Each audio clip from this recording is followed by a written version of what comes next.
Čuli smo veliku eksploziju. Avionska bomba je bačena na parlament.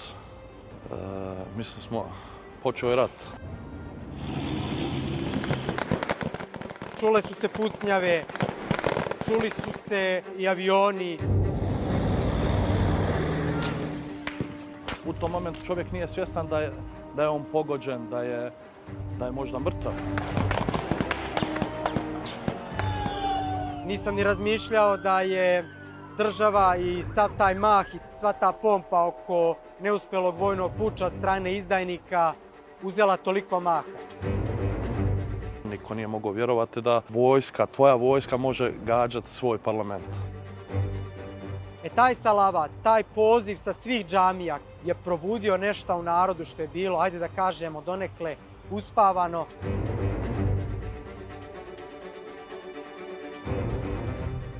Čovjek nije svjestan šta radi. Nije svjestan da može tu poginuti. Nije svjestan da vojska puca, da su to u stvari pravi meci, da to nije pucanje u zrak, da nije pucaju na goloruk narod. Ноќта на 15 јули 2016 фракции во турската армија лојални на Фетула Ѓулен започна обид за државен удар. За неколку часа Анкара и Истанбул станаа центар на настаните кои забрзано се одвиваа. Додека тенковите излегоа на улиците, борбени авиони летаа над градовите. Bili smo na polju u parku, možda je koincidencija, ulica nam se zvala Sokolović, po Mehmet Paši Sokoloviću. Čuli smo da nalijeću avioni, nekad već to poslije 9-10 sati, ali nismo bili svjesni, mislili smo da su to neke vježbe. Upalili smo vijesti, vidjeli smo na TRT-u da je objavljeno da se nešto dešava, da je zatvoren most, da je zatvoren aerodrom. Već na socijalnim mrežama se počelo pojavljivati da je to u stvari neki pokušaj vojnog udara, državnog udara. Mi nismo iskreni da budem, iako sam studirao međunarodne odnose, iako teoretski znam šta je vojni udar, šta je državni udar, nismo u tom momentu bili svjesni šta je to, šta se dešava, šta će biti ako bude državni udar, šta se treba desiti ako je državni udar, ali čim smo vidjeli na socijalnim mrežama da se ljudi okupljaju, da je to u stvari puč vojske na tadašnju vladu, na predsjednika Erdoana, na demokratiju, nismo nimalo oklijevali. Odmah smo uzeli abdest i krenuli i mi da budemo s tim ljudima, da damo otpor. Nismo znali kako ćemo davati otpor, ali ponijeli su nas emocije i izašli smo na ulicu. Tada u tom datom momentu sopstveni život nije na prvom mjestu, nije ni na sekundarnom, ni na tercijalnom, već je tamo negdje u zapećku. I moramo biti vrlo oprezni da budemo promućurni i da budemo upućeni kakva je to organizacija koja preti ustavnom poretku bilo koje zemlje. Jer oni mogu biti obični građani, kao što su i bili u Republici Turskoj. Bili su na raznim mjestima, univerzitetima, bili su na mjestima, da kažemo, gdje takve stvari ne bi trebale da se dozvole bezbednosnim kanalima, da uopšte takve jedne osobe budu tu prisutne. Vlada neka euforija, tu si, boriš se, otpor daješ tijelom, otpor daješ uzvicima. Nisi svjestan da će vojska koja je turska isto pucati na svoj narod, jer smatraš vojsku da je vojska tu da te zaštiti. Možemo reći da je ovo jedan od mejdana gdje je ispisana historija, gdje se u stvari odbranila Turska, gdje se odbranila demokratija protiv terorista.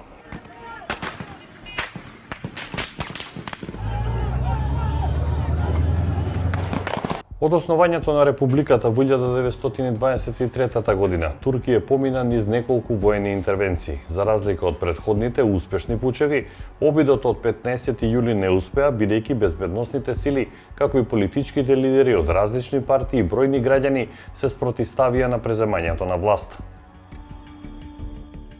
Svaki puč koji se dešavao na teritoriji Republike Turske, počevši od 50. godina pa do propalog vojnog puča od strane terorističke FETÖ organizacije 2016. godine, ima za jedan cilj, a to je da liši slobode slobodarski narod, da uspostavi diktaturu da uspostavi vojnu huntu, da narod koji bi želeo da stvara i da dominira kao regionalna moć, da se to onemogući i da postane vazalska moć, to jeste vazalna država određenih svjetskih sila. Čuli smo veliku eksploziju. Kad smo se okrenuli, vidjeli smo da vatra dolazi u stvari s obje strane. Avionska bomba je bačena na parlament. Niko nije očekivao, svi smo ostali zatečeni, zbunjeni. Mislili smo, počeo je rat. Oni su tako u stvari strašili narod, da narod ne bi bio na ulici. Ali kada smo vidjeli tu eksploziju, mi smo nakon te eksplozije mislili da je i to zvučna bomba. Kada smo vidjeli, okrenuli se, vidjeli za sebe da gori parlament, svi smo ostali zatečeni, niko nije mogao vjerovati da tvoja vojska može gađati svoj parlament. Ljudi su krenuli bježati na sve strane, neki su, moj prijatelj Iqbal iz Bosne, bili smo zajedno, on mi je rekao počeo je rat. Tada su malo drugačije misli, drugačija je, radi adrenalin u tijelu i čovjek ne zna šta da radi, razmišlja kako se boriti sam s tim, jer goloruki smo, ljudi su goloruki izašli protiv vojske, protiv tenkova. Niko nije očekivao da će naša vojska udarati po svom narodu, da će pucati svoj narod, a kamoli da će biti bačena avionska bomba na parlament. Nakon što je par ljudi palo, već je krenuo malo i strah od ljudi. Neki su krenuli da se sakrivaju iza ovih zidova ovdje. S tim da je i ovdje malo specifična situacija. Tu je mornarica, opet vojska, generalni štab, policija iza nas. Kao što smo rekli, policajca je bilo vamo u šumi od parlamenta. Policajci naravno nisu smjeli izaći službeno. Zašto? Zato što je vojska odmah pucala na njih. Zbog toga je narod tu bio ko neko razgraničenje i nije se očekivalo da će se pucati. Nakon što je helikopter počeo letiti iznad i počeo po ovoj rasci da puca po ljudima, tek se tada osjetila velika panika i tek je tad narod krenuo da bježava, da spašava svoj golorki život. Također ovdje na ovoj rasnici tank kada je prolazio, nasilno je krenuo na ljude, dosta njih je palo niz preko ovog mosta, neki su poginuli, neki su ostali gazije. Tek u tom momentu je kroz čovjeka prođu neki trinci i malo se osjeti taj strah i čovjek se tek tad krene zapitivati šta raditi, kako goloruk protiv tenkova, protiv helikoptera, protiv aviona. До утрото на 16 јули обидот за државен удар беше задушен. 253 луѓе ги загубија животите, а повеќе од 2700 луѓе беа тешко ранети. И она што се случи тука остави сериозен белег во модерната турска историја.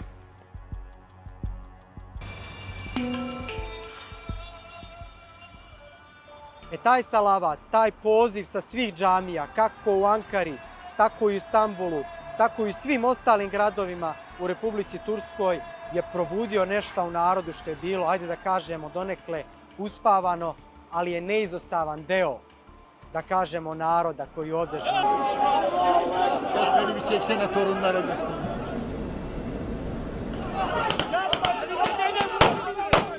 Na jedan poziv predsjednika Redžipa Tayyipa Erdoğana ogroman broj ljudi, milioni ljudi su izašli na ulici. I to je jedan osjećaj koji ne možete ni dokumentovati, niti kamerama, niti aparatima. To je nešto što morate osjetiti svojim srcem i svojom dušom. Upravo zbog toga mogu reći da sam bio počastovan, što sam upravo u tim danima bio i u Ankari, i u Istanbulu, i na putu do Istanbula. Videvši šta se zapravo dešava iza svih tih kulisa, kako su oni navodili, strani mediji, da je to takozvano organizovano ili orkestrovano.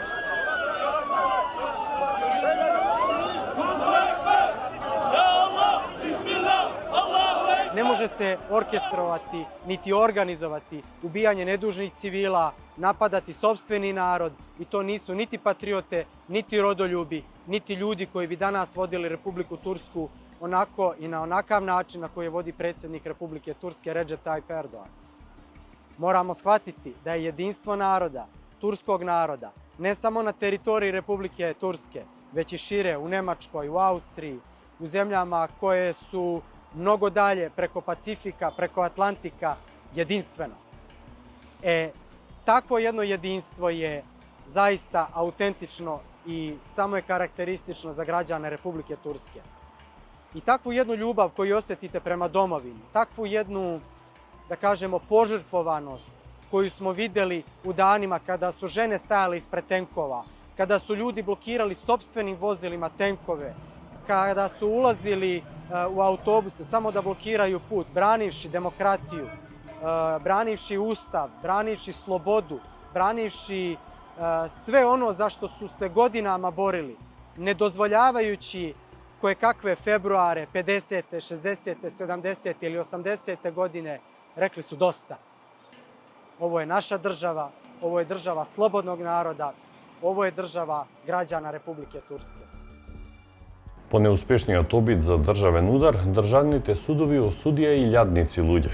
Многумина од обвинетите добија затворски казни, вклучувајќи голем број од оние кои беа осудени на доживотен затвор за нивната улога во обидот за државен удар. 15. juli mi smo ušli, nesvjesno smo krenuli od kuće, nismo znali šta se dešava, samo smo krenuli da ljudi se okupljaju i mislili smo tako da podržimo Redžepa Tayyip Erdoğana, predsjednika države, da podržimo demokratiju, da podržimo Tursku.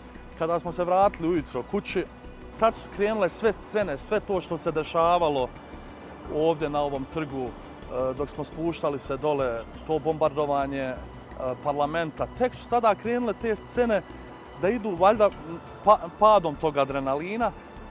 Tek je tad tijelo počelo da se trese. Nije to bio strah, nego prolaze te sve scene i tek sam tad bio svjestan da sam mogao poginuti. I ja i moji drugovi, stvari kao što su i poginuli ljudi tu i blizu nas. Narod je davao otpor, znači uzvikivajući razne slogane, ja Allah, bismillah, jedna turska demokratija, živjela Turska, živio Erdoğan.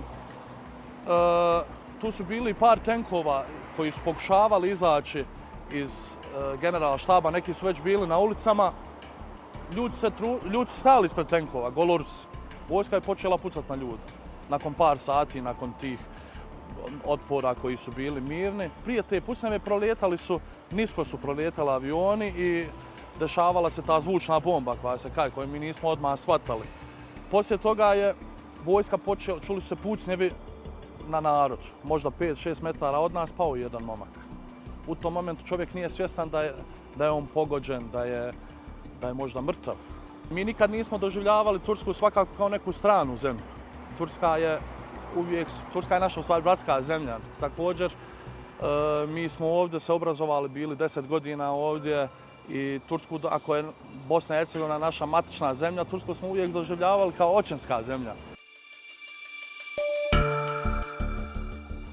Jedan osjećaj koji nikada ne mogu da zaboravim jeste taj osjećaj prelaska vapura sa azijske na evropsku stranu. Na jednom mjestu koji se zove Eminonu, kada sam izašao iz tog vapura, osjetio sam se kao pobednik.